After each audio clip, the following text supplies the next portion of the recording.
Bueno, hermanos, bienvenidos a nuestra tercera clase.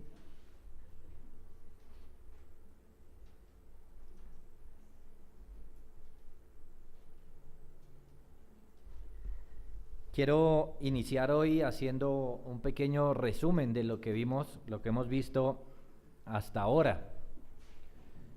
Primeramente, estamos viendo la doctrina de la Iglesia, también conocida como eclesiología.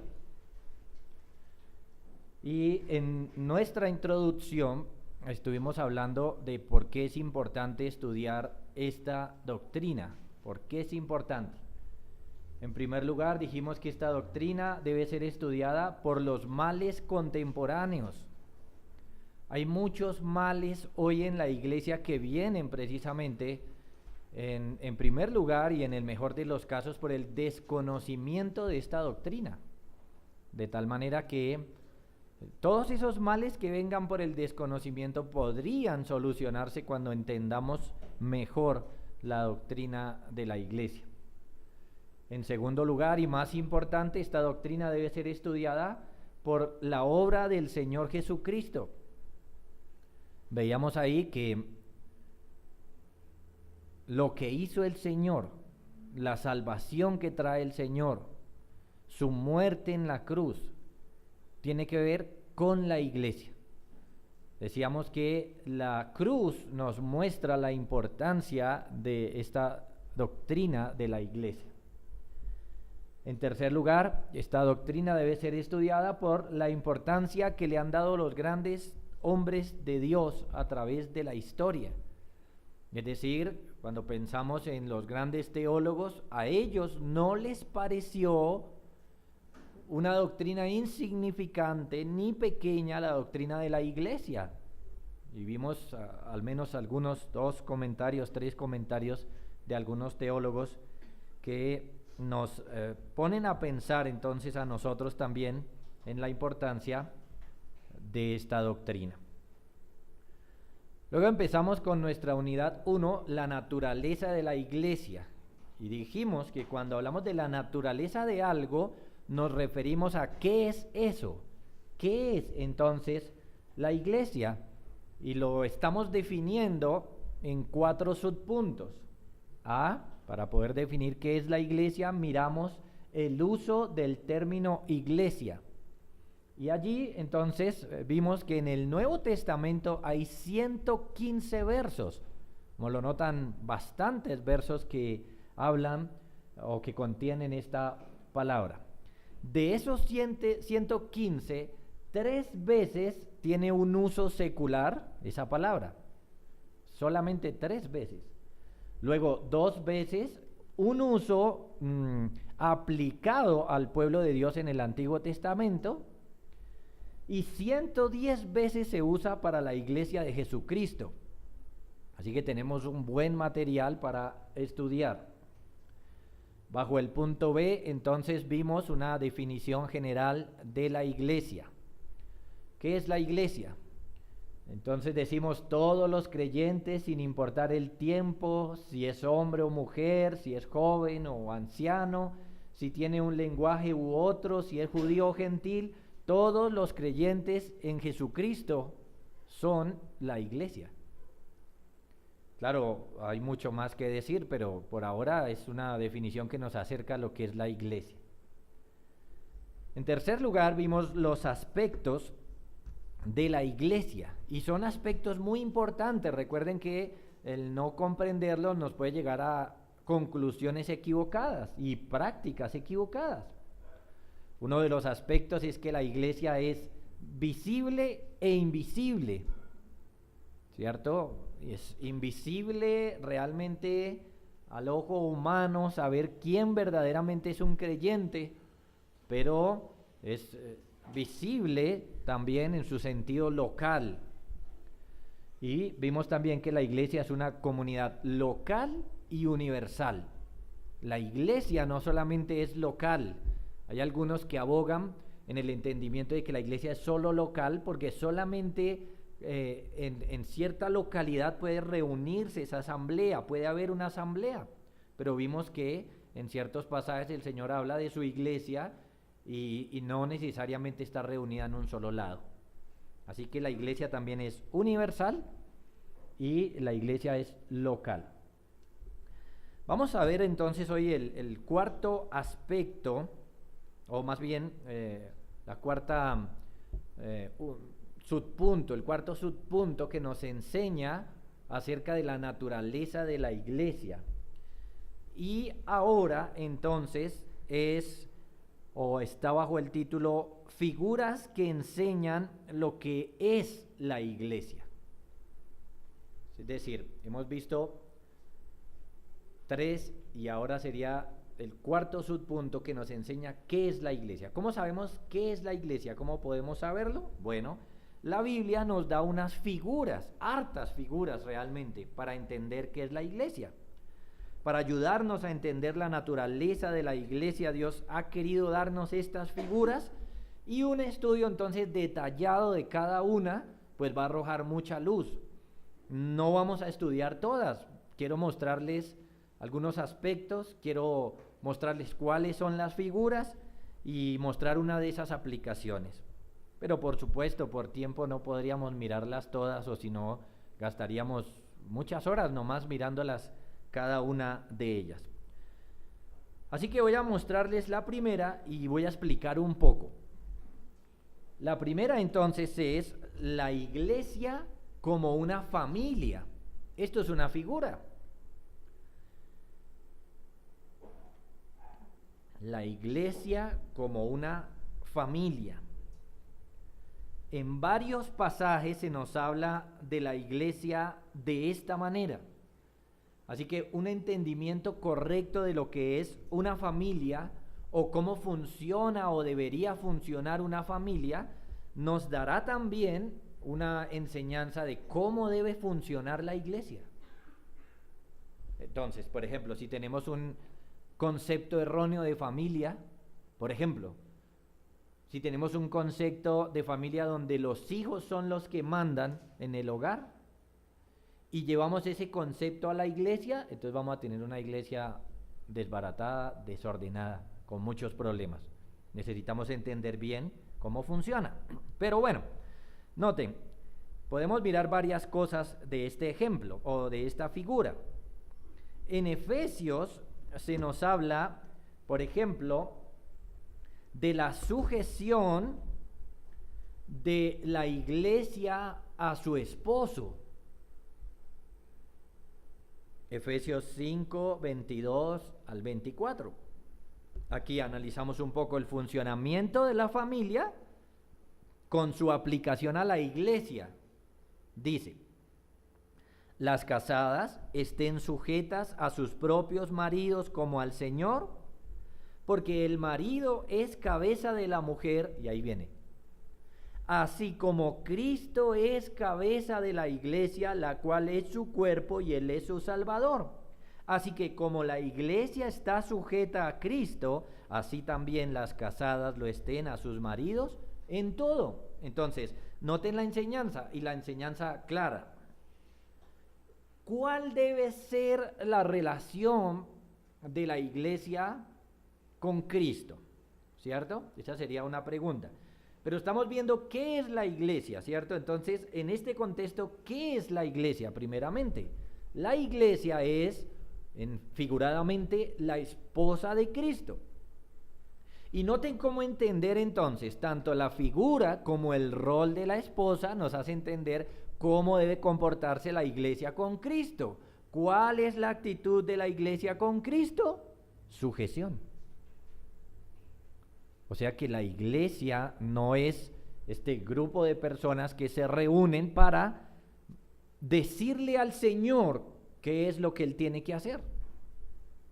Todo lo contrario, el Señor es el que le dice a la iglesia qué tiene que hacer y la iglesia tiene entonces que sujetarse al Señor. ¿Me estoy haciendo entender con esta figura? Bueno, pero hay más. A Timoteo, por ejemplo, se le dice que actúe con los hermanos como si los miembros de la iglesia fueran una familia. Note el pasaje anterior, entonces nos dice qué es la iglesia, ¿cierto? Nos está diciendo para poder entender que es como la esposa de Cristo y por lo tanto también nos dice cuál debe ser su actitud y su rol. Ahora, entonces nos dice qué es la iglesia. Otra vez, la iglesia es como una familia, pero ahora ya no se limita como a la relación de esposo, sino una relación más amplia. Es decir, que los hermanos de la iglesia es como si fueran nuestros padre, madre, hermanos, hermanas. Y entonces, la manera de comportarse la iglesia entre ellos mismos y los pastores hacia ellos, y etcétera, es como si fueran una familia. Entonces dice, no reprendas al anciano, sino exhórtale como a padre. Los hermanos de más edad en la iglesia hay que considerarlos como padres y tratarlos entonces de esa manera. ¿Cómo se debe tratar un papá? Entonces la Biblia nos dice, honra a tu padre y a tu madre, ¿cierto? A los más jóvenes, ¿cómo debe tratarlos? Como a hermanos. A las ancianas como a madres, a las jovencitas como a hermanas con toda pureza. Entonces, ¿qué es la iglesia? Una familia, y sus relaciones entonces tienen que darse como de una familia, como hacia padre, madre, hermanos, hermanas. Hay más, por supuesto. Se nos enseña de nuestra relación con Dios como un padre. Segunda a los Corintios 6:18 dice, y seré a vosotros por padre, y vosotros me seréis hijos e hijas, dice el Señor Todopoderoso. He escogido un pasaje de tantos. Ustedes saben que en este tema el Señor se nos muestra como Padre en muchos pasajes. ¿Cómo debe ser nuestra relación hacia Dios? Como nuestro Padre. La iglesia debe relacionarse hacia Él como Padre. Y esto tiene muchas bendiciones, por supuesto. Nos lleva a pensar y actuar entonces también en el sentido de que si Dios es nuestro Padre, entonces nosotros ¿qué somos? Entre nosotros. Entre nosotros somos hermanos y hermanas. Entonces la manera de relacionarse o de relacionarnos es como hermanos y hermanas. Eso lo dijo el Señor en Marcos 10, 29 y 30. Se respondió Jesús y dijo, de cierto os digo que no hay ninguno que haya dejado casa, o hermanos, o hermanas, o padre, o madre, o mujer, o hijos, o tierras por causa de mí y del Evangelio, que no reciba 100 veces más ahora en este tiempo casas, hermanos, hermanas, madres, hijos y tierras con persecuciones, y en el siglo venidero la vida eterna. Es un pasaje maravilloso.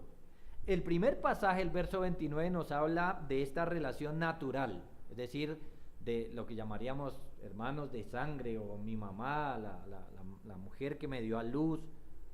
Pero en el segundo pasaje está hablando de los hermanos, cuando dice que no reciba 100 veces más ahora en este tiempo casas. Bueno, eso no significa que vamos a tener hartas casas cada uno de nosotros, no significa para nada el evangelio de la prosperidad. ¿En qué sentido yo puedo tener hartas casas? En el sentido de que sus casas son mi casa. Sí, claro que no se asusten, ¿no? Sino es la idea, claro, nos recibimos mutuamente porque ahora tenemos una relación de familia. Y por lo tanto, entonces, las personas de la iglesia entonces son mis hermanos, mis hermanas, mis mamás. ¿Quiénes son mis mamás? Si unimos eso con Timoteo, las hermanas de la iglesia de más edad son mis mamás, ¿cierto? Y entonces ahí tenemos la bendición y la manera como el Señor nos quiere mostrar que definitivamente somos una familia.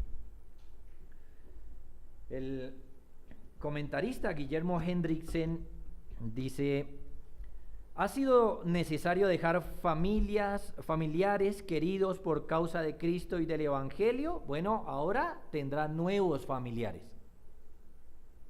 y son los de la iglesia. En palabras del apóstol Juan, aquí en 1 de Juan 3:14 en adelante, dice: nosotros sabemos que hemos pasado de muerte a vida en que amamos a los hermanos. El que no ama a su hermano permanece en muerte. Todo aquel que aborrece a su hermano es homicida. Y sabéis que ningún homicida tiene vida eterna permanente en él. En esto hemos conocido el amor, en que Él puso su vida por nosotros. También nosotros debemos poner nuestras vidas por los hermanos. Pero el que tiene bienes de este mundo y ve a su hermano tener necesidad y cierra contra él su corazón, ¿cómo mora el amor de Dios en él? Este pasaje da por sentado que nuestra relación es de hermanos. Da por sentado eso, pero además nos enseña cómo, en definitiva, si somos hermanos y lo somos dentro de la iglesia, esto debe llevarnos a cierto tipo de comportamiento hacia los hermanos, cuidado hacia ellos, entre otras cosas. Debemos amarnos, debemos cuidarnos, porque ¿qué somos? ¿Qué es la iglesia? Una familia. Así que, como lo ven, estudiar las figuras también nos ayuda a entender qué es la iglesia, su naturaleza, su funcionamiento. Miremos otra figura. Una figura muy importante que nos es mencionada en 1 Timoteo 3, verso 14 y verso 15. Un pasaje muy conocido por nosotros,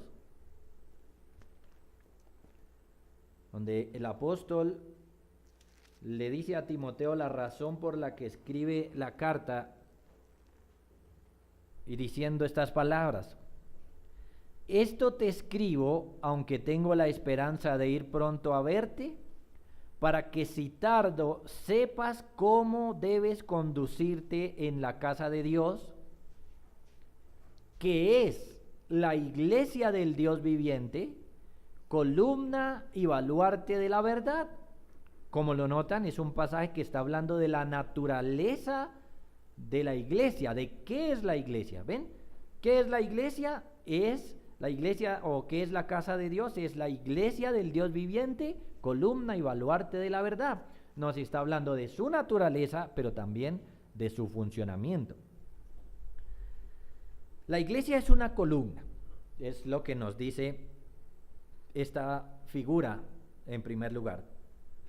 Una columna, pensamos entonces en una construcción, ¿cierto? Columna es una palabra que no es extraña a nuestro lenguaje. Nosotros hablamos de las columnas de una casa o de un edificio y lo entendemos. Es una estructura fuerte, es una estructura que se hace para soportar peso, una estructura de construcción firme que tiene el propósito de sostener todo el peso que se le va a poner más encima, ¿cierto? Normalmente se hacen redondas, pero también las vemos cuadradas y están hechas y diseñadas y pensadas para que lo que se coloque encima sea sostenido para que no se caiga. La otra palabra es baluarte. Esa palabra tiene una idea parecida y es de una estructura que tiene el propósito de sostener otra. Eso es un baluarte. Nos da la idea de fundamento, de un sostén. Entonces, tanto la palabra columna como baluarte tienen un sentido sinónimo, tienen algo en común, y es que nos hacen pensar en el sostenimiento de un edificio o de una construcción. Son palabras que nos enseñan la función tanto de la columna como del baluarte. ¿Qué es una columna? ¿Cuál es su función? ¿Para qué se hace una columna? Y entonces siempre pensamos en sostener, aguantar un peso, mantenerlo ahí firme. Y entonces esa es la comparación que el Señor está haciendo de la iglesia. Y nos dice que la iglesia es columna y baluarte ¿de qué? De la verdad. Entonces, la iglesia cumple una función como una columna. Su función es sostener el peso que se le pone encima, aguantarlo, tenerlo en alto. que la iglesia sea una estructura fuerte que sostenga y soporte, es la voluntad del Señor, es para lo que el Señor ha hecho la iglesia. Ahora, la iglesia entonces es una columna para sostener ¿qué? La verdad. La función de la iglesia tiene que ver en esta figura con la verdad. Note que en la otra figura tenía que ver con las relaciones hacia Dios, hacia Cristo y hacia los hermanos. Las relaciones. Esa figura quería hablarnos de relaciones. Esta figura ahora quiere hablarnos de la función de la iglesia de sostener la verdad, es decir, que la iglesia mantenga en alto la palabra de Dios, la correcta enseñanza y por lo tanto la correcta práctica de la verdad también. ¿Cómo la iglesia haría tal cosa de sostener la verdad? Bueno, hay varias formas. También hay que estudiarlo. Cada vez que estudiamos estas figuras, note, por eso no vamos a verlas todas. Cada vez que estudiamos una figura de estas se nos amplía más y más lo que hay que estudiar. Por ahora estamos estudiando qué es columna y baluarte. Rápidamente hemos dicho, bueno, como una columna sostiene, soporta. ¿Qué? La verdad. Entonces, su rol como columna tiene que ver con la palabra de Dios, tiene que ver con la verdad. Pero entonces ahí surgiría, por ejemplo, otra pregunta, ¿cierto? Y es ¿cómo? ¿Cómo la iglesia es un sostén? Porque como es una figura, pues a veces las figuras necesitan que nosotros las analicemos mejor. Por ejemplo, si usted piensa en esta columna, ¿cómo funciona esa columna? Bueno, la colocaron ahí verticalmente y simplemente le pusieron un peso encima. Ya. Esa es la figura de la iglesia, que es una columna fuerte y que se le pone un peso encima, pero eso es una figura. Entonces, en la realidad, ¿cómo esa figura se lleva a la práctica? Entonces, miren, la iglesia es columna y baluarte de la verdad cuando estudia la Biblia con dedicación.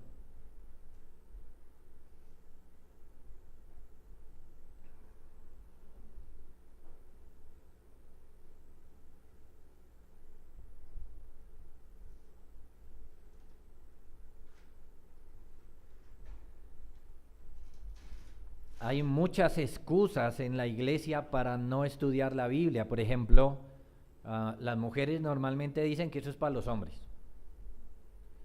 Y se comete un error. Por ejemplo, cuando se ha dicho que la mujer no debe ser pastora, entonces automáticamente muchas dicen, ¿esto es para qué estudio? Como si la única razón por la cual uno debiera estudiar la Biblia es para ser pastor. Y eso no es así. Uno debe estudiar la Biblia por otras razones, hay muchas razones, por ejemplo, por obediencia, el Señor lo manda, por crecer en conocimiento, por crecer en práctica, si soy padre o madre, por enseñarle a mi familia, si soy simplemente un cristiano, por poder evangelizar y discipular a otro, hay muchas razones. Hay hombres, por ejemplo, que tienen la misma excusa, ¿sí? Ellos dicen, bueno, yo no estudio porque yo no quiero ser pastor, yo no tengo el don de pastor, pero están muy lejos de eso. La iglesia, noten, la iglesia. ¿Quién es la iglesia? En nuestra definición decíamos todos los creyentes, entonces no importa si el creyente es hombre o mujer, si es joven o viejo. La iglesia, todos, ¿qué debemos hacer? Estudiar la escritura con dedicación. ¿Por qué? Porque todos somos iglesia. Pudiéramos decirlo así, la única razón por la cual usted no estudiara la Biblia es que usted no sea iglesia. Pero si usted es creyente, debe estudiar la Biblia. Recordamos, por ejemplo, Hechos 17:1. Hablando de los hermanos de Berea.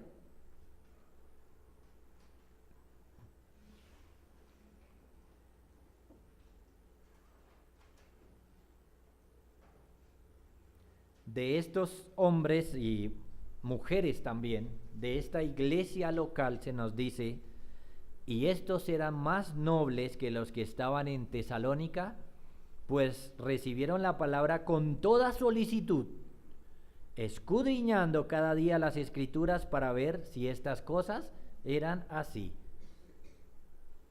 Hermanos, qué bueno que esto se dijera de cada uno de nosotros, que nosotros somos más nobles, es decir, que seamos más humildes de ir a la Escritura a estudiarla. La iglesia debe ser conocedora de la palabra de Dios. La iglesia en general, no solamente los líderes o los hombres, sino toda la iglesia debe escudriñar la Biblia porque es su deber ser columna de ella. ¿Y cómo va a sostener lo que no sabe? ¿Cómo? Recuerden que es una figura. ¿Cómo sostiene la iglesia la verdad? ¿Así literalmente?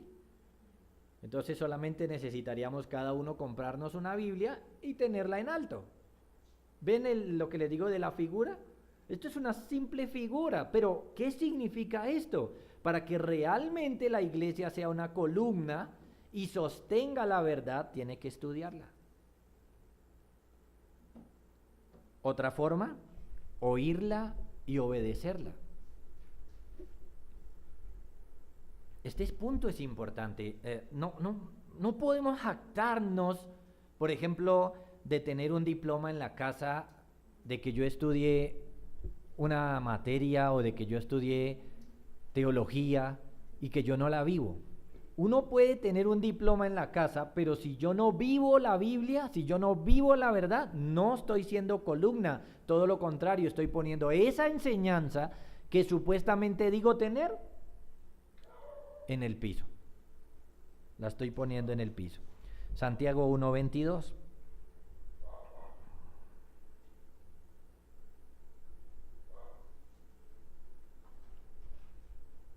Santiago le decía a la iglesia estas palabras: pero sed hacedores de la palabra y no tan solamente oidores, engañándoos a vosotros mismos. Es decir, alguien que no vive la Biblia se está engañando.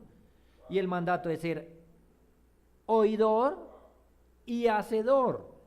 La relación nuestra con la palabra de Dios entonces es una donde nosotros la escuchemos atentamente, sí, donde estemos completamente prestos a oírla, humildes, nobles, como los hermanos de Berea, que busquemos oírla, que busquemos exponernos a ella, que nos relacionemos con ella.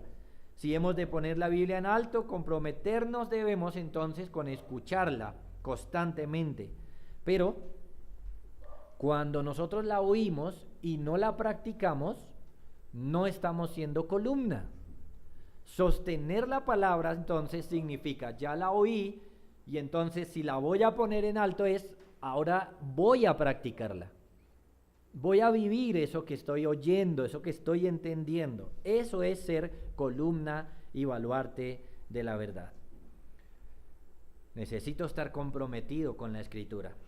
Y la mejor forma de estar comprometido con ella es vivirla, obedecerla, practicarla. Claro, todo tipo de lectura y de estudio siempre tiene el propósito de vivirla. De lo contrario, entonces Santiago nos dice, se están engañando. Por ejemplo, si nosotros dijéramos, bueno, vamos a ir hoy a esta clase de eclesiología, vamos a ir a escuchar a ver qué dice el pastor. Ya vinimos con la idea equivocada, ¿lo notan? Porque debimos venir, claro, a escucharlo, pero ¿con qué propósito? Con el propósito de vivir, de practicar. Eso es ser columna y baluarte de la verdad. Pero también ser columna es anunciarla correctamente. Entonces, oírla, estudiarla en primer lugar. En segundo lugar, obedecerla, practicarla. En tercer lugar, anunciarla, pero miren lo que le estoy colocando al lado, anunciarla correctamente.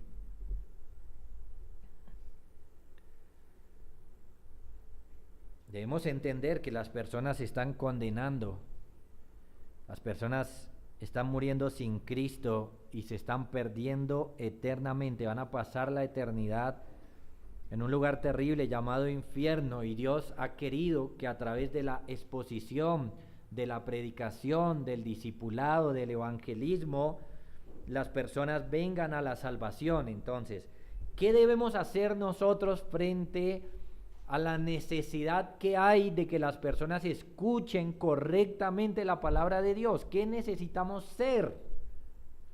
Columna y baluarte de la verdad. Necesitamos ser una columna que sostenga la verdad, como llevándole la enseñanza, la palabra, el discipulado, el evangelismo a los demás correctamente. Ese es nuestro deber. Todo aquel que no cree en Cristo está en esa situación terrible frente a la condenación. Si nosotros nos paramos entonces como columna y baluarte de la verdad, vamos a hacer esta estructura fuerte que va a sostener la verdad, vamos a ser fuertes en exponer la Escritura, entonces muchos van a oír la voz de Dios y van a venir a esta salvación. Eso es ser columna y baluarte de la verdad. Noten que una vez más, entender qué es la iglesia, es decir, entender su naturaleza, nos ayuda a entender su función. Si no entendemos qué es la iglesia, pues la iglesia no va a funcionar correctamente. Y de ahí lo importante de que le dediquemos tiempo a entender cuál es la naturaleza de la iglesia. Esto es ser columna y baluarte de la verdad. Por nuestra parte, escuchar, leer, estudiar las Escrituras, vivirla y llevarla a otros.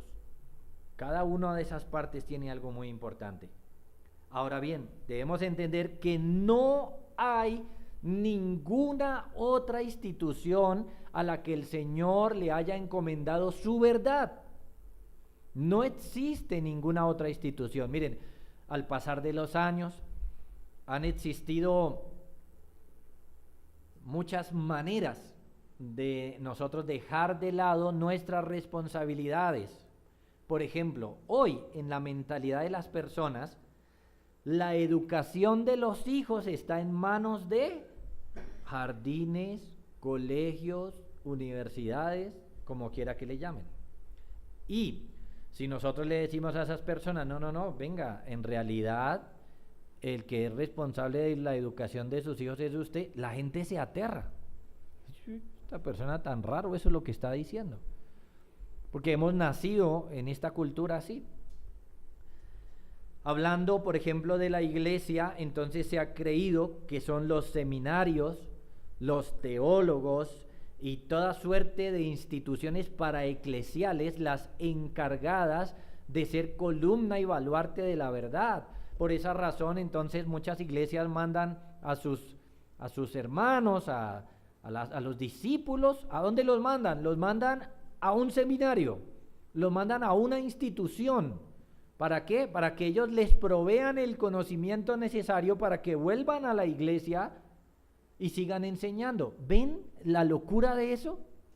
¿Quién es columna y baluarte de la verdad? La iglesia.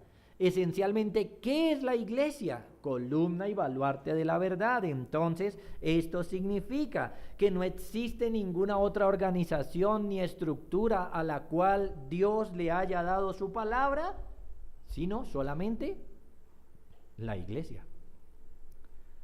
La iglesia es el organismo por el cual Dios guarda su depósito y lo comunica a la siguiente generación.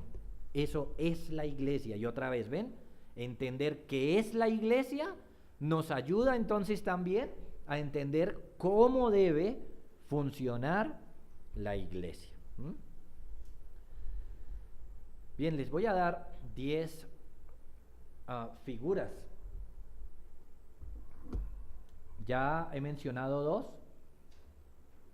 La siguiente no voy a explicarlas. Tal vez voy a decir algo, no más.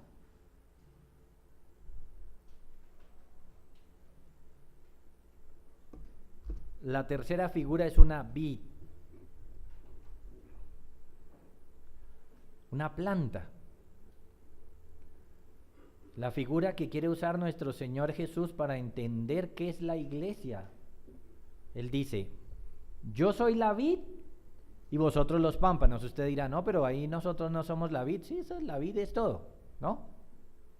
Solamente que el Señor está explicando la dinámica de la relación que hay entre la esencia de la vid y las ramas y los pámpanos de la vid. Yo soy la vid, vosotros los pámpanos. El que permanece en mí y yo en él, este lleva mucho fruto, porque separados de mí, nada podéis hacer. Miren cómo nos muestra qué es la iglesia y también ciertas conclusiones positivas o negativas. ¿Qué es la iglesia aquí? La iglesia es como una planta, o sea, la iglesia es un organismo vivo que si es separado de su raíz o de aquel que le suministra la vida, ¿qué ocurre? Se muere. Separados de mí, nada podéis hacer. Entonces ahí está la parte negativa, ¿cierto? La iglesia es un organismo vivo que tiene que estar completamente relacionado con el Señor Jesucristo.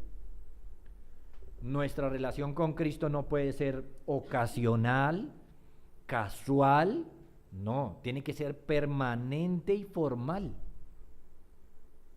Separados de mí, nada podéis hacer. Caso contrario, si nosotros permanecemos en Él como el pámpano que permanece en esta planta, entonces va a llevar mucho fruto, porque la raíz le va a estar suministrando todo lo necesario para que crezca y dé este fruto. Así debemos entender entonces qué es la iglesia.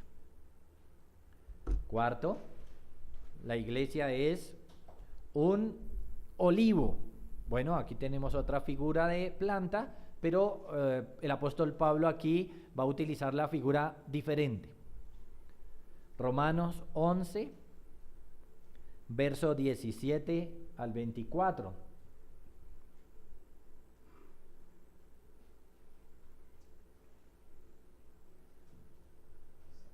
Vamos a leer puntualmente el verso 17, que dice: pues si algunas de las ramas fueron desgajadas, y tú, siendo olivo silvestre, has sido injertado en lugar de ellas, y has sido hecho partícipe de la raíz y de la rica savia del olivo.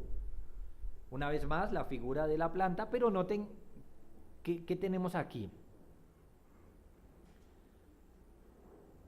Hay un olivo, y de ese olivo fueron arrancadas ciertas ramas, y nosotros hemos sido injertados ahí.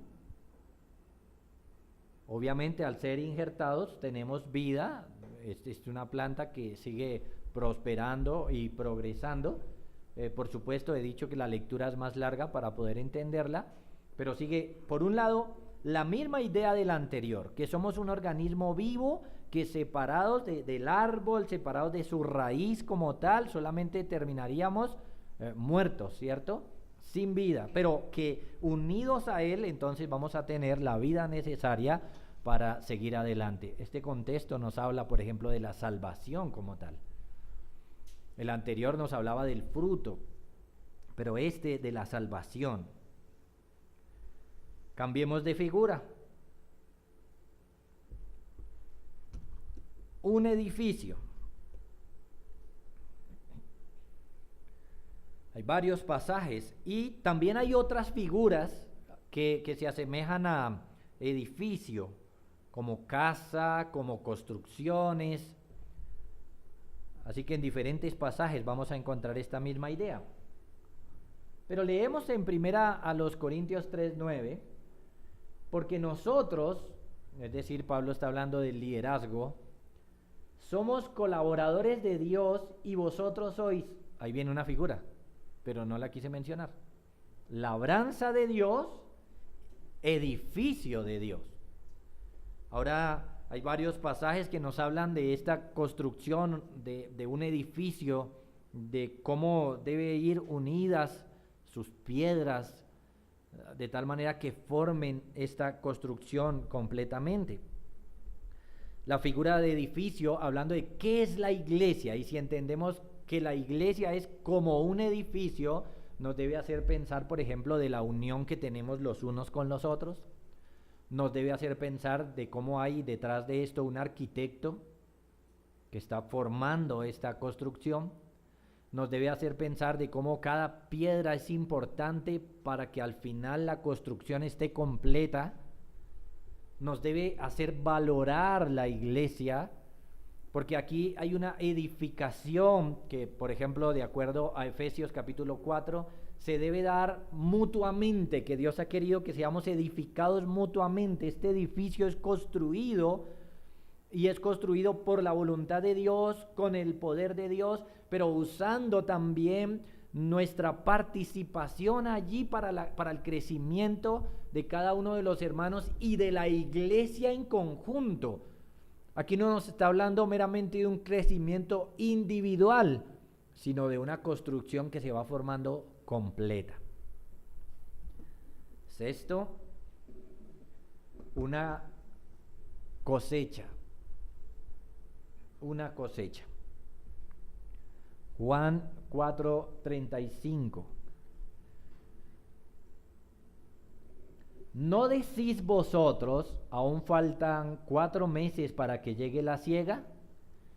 He aquí os digo, alzad vuestros ojos y mirad los campos, porque ya están blancos para la siega. ¿Qué es esa siega? ¿Qué es lo que hay que recoger? ¿De qué se trata esta cosecha? Bueno, esta cosecha son estas personas que están siendo salvas e incluidas en la salvación en la iglesia. Así que la iglesia es mostrada aquí una vez más con algo de plantas, con la figura de cosecha. Séptimo, un templo. Aquí la idea es de una casa, sí, pero espiritual. Hay ciertas diferencias entre las figuras. Por ejemplo, cuando uno habla de un templo, uno pudiera decir, pues igual a un edificio. No necesariamente. Porque aunque sí está la idea de construcción, sí está la idea de construcción, el templo, ¿para qué se usa? Recuerden que les estoy diciendo que estas figuras nos muestran qué es la iglesia, qué es nuestro propósito, pero al mismo tiempo, al entender su naturaleza, podemos ver su función. Entonces, cuando hablamos de templo, de inmediato, ¿cuál es la función? No es una mera habitación, es la adoración, es el culto a Dios. Primera de Pedro 2:5, vosotros también como piedras vivas. Ese lenguaje pudiera ser entendido igual que un edificio. Sed edificados, sí, pero como casa espiritual y sacerdocio santo para ofrecer sacrificios espirituales aceptables a Dios por medio de Jesucristo. ¿Notan que el contexto nos habla de adoración? Hay que ofrecerle a Dios sacrificios espirituales. ¿Por qué? Por lo que somos. ¿Qué somos? Un templo. Somos un templo para el Señor. La naturaleza de lo que es la iglesia nos enseña nuestra función. Ahí mismo está la otra figura. Un sacerdocio, pero no cualquier sacerdocio. Dice, sed edificados como casa espiritual y sacerdocio santo. ¿Qué es la iglesia? ¿Qué es? La iglesia es un sacerdocio santo. Por supuesto, esta figura la entenderemos mejor en la medida que pudiéramos comprender, por ejemplo, Levíticos. ¿Qué es un sacerdote? ¿Qué es un sacerdocio? ¿Cuáles son las funciones de los sacerdotes? ¿Qué era lo que hacían ellos? Y entonces ahí entenderemos también la función de la iglesia. Pero podemos conformarnos por ahora con la misma revelación que hay en este pasaje, para ofrecer sacrificios espirituales aceptables a Dios por medio de Jesucristo. Eso es la iglesia y esa es su función.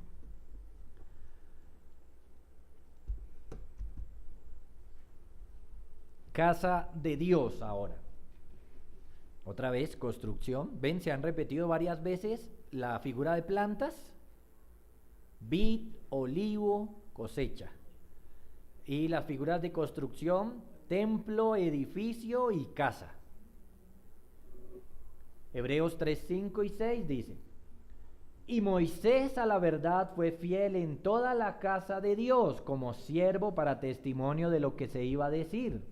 Pero Cristo como hijo sobre su casa, la cual somos nosotros, si retenemos firme hasta el fin la confianza y el gloriarnos en la esperanza. Aquí sí se repite la idea de construcción, pero hay otras ideas interesantes. ¿Quién es el dueño de la casa, por ejemplo? Pero Cristo como hijo sobre su casa, la cual somos nosotros. ¿Qué somos nosotros? Somos casa, pero que le pertenecemos al Señor. Él es nuestro dueño. Él es el dueño de esa casa. Entonces, su naturaleza otra vez, somos una casa para que Él viva, pudiéramos decirlo así. Lo importante de esta casa es que sea agradable a su dueño, ¿cierto? Pero un punto que se resalta tanto aquí como en 1 Timoteo 14 y 15 es que nosotros no somos nuestros. Somos casa de Dios, somos casa de Cristo y por lo tanto las disposiciones de esa casa las hace Él. Esto nos quita de entrada a nosotros el tomar cualquier decisión o el hacer cualquier injerencia dentro de la iglesia que no sea mandada por Él. Solamente podemos hacer lo que el dueño de la casa quiera. Y la última que quiero mostrarles hoy, un cuerpo. Y aquí hay varias figuras también. A veces se va a mostrar el cuerpo de diferentes formas. Por ahora, primera a los Corintios 12, del 12 al 27. No solamente vamos a leer el 12, pero anote. Primera a los Corintios 12, del 12 al 27, tiene la idea completa. Al leer el 12 leemos: porque así como el cuerpo es uno y tiene muchos miembros, pero todos los miembros del cuerpo, siendo muchos, son un solo cuerpo, así también Cristo. Entonces, ¿qué es la iglesia? La figura ahora es un cuerpo, y un cuerpo tiene muchos miembros, de tal manera que ahí tenemos la misma idea para la iglesia. Es una iglesia, pero tiene muchos miembros. Su funcionamiento entonces se va a deber a qué tipo de miembro seamos nosotros. Y eso es lo que nos va a mostrar precisamente el contexto. El funcionamiento individual de nosotros dentro de la iglesia se debe a qué tipo de miembro soy yo dentro de la iglesia del Señor. Esto nos enseña cosas entonces como por qué debemos siempre estar como iglesia. ¿Por qué no debemos ser, como muchos dicen por ahí, una rueda suelta? ¿Por qué no podemos nosotros el domingo simplemente decir, pues no, ya era la iglesia y voy a orar aquí en mi casa? Y muchas otras cosas.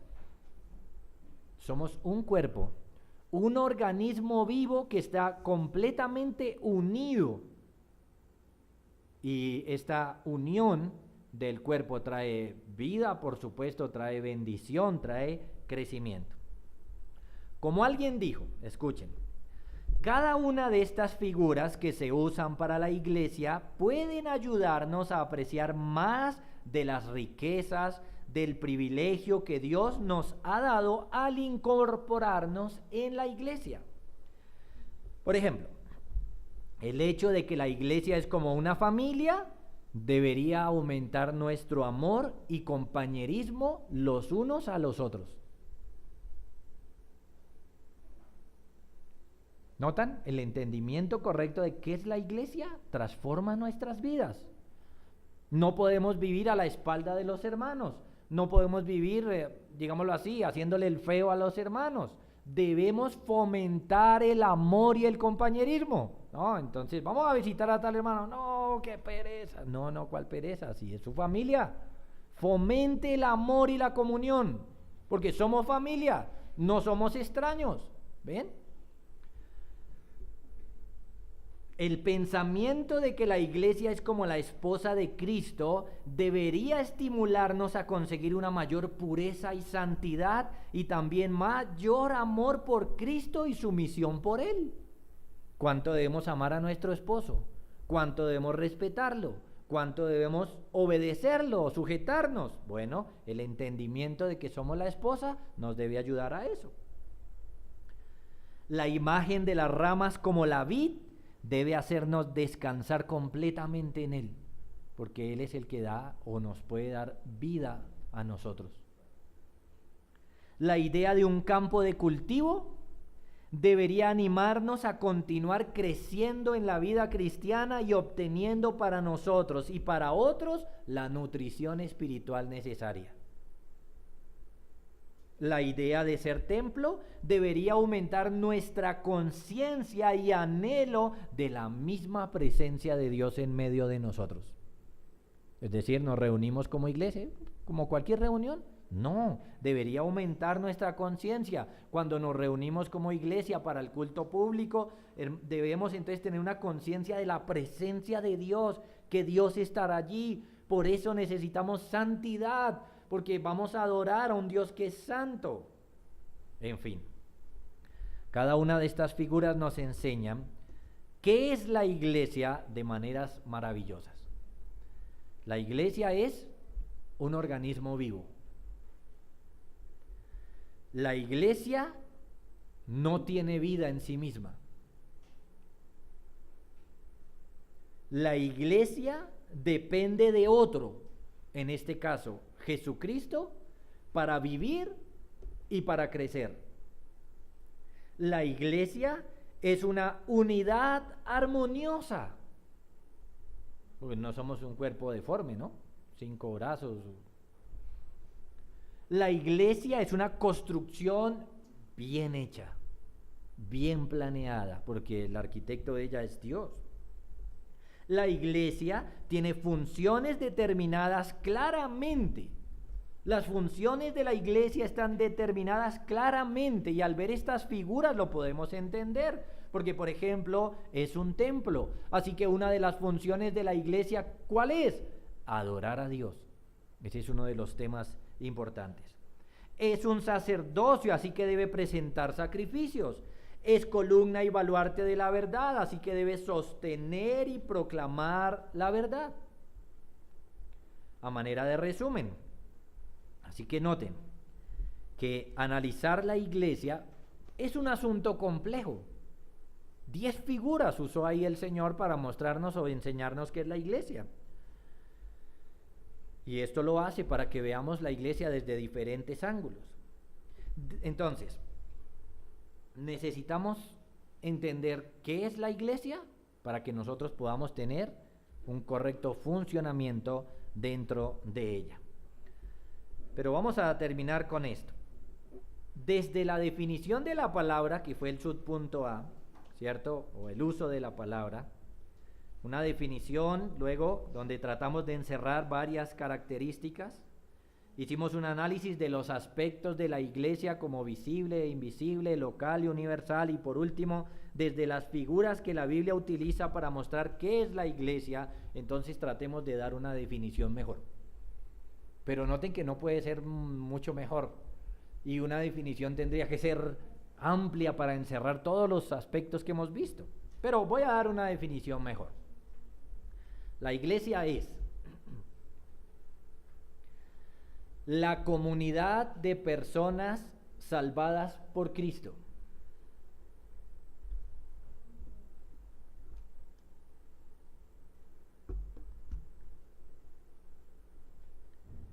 De todos los lugares y de todos los tiempos.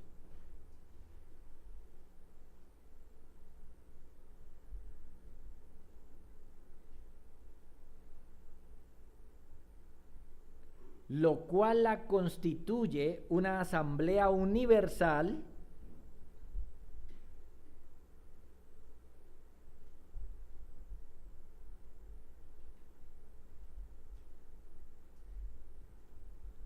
que por razón de su función y gobierno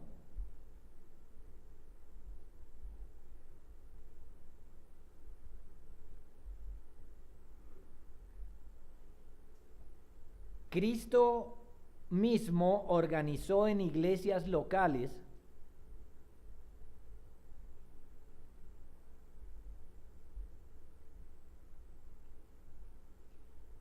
lo que la hace visible e invisible.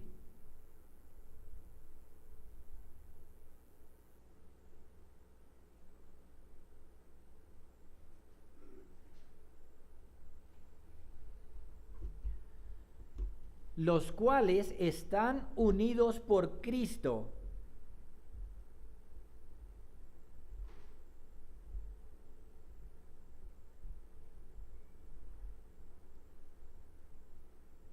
a Él y entre ellos mismos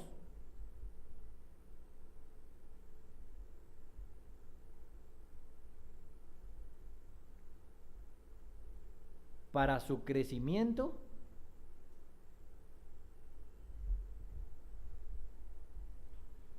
y servicio al Señor.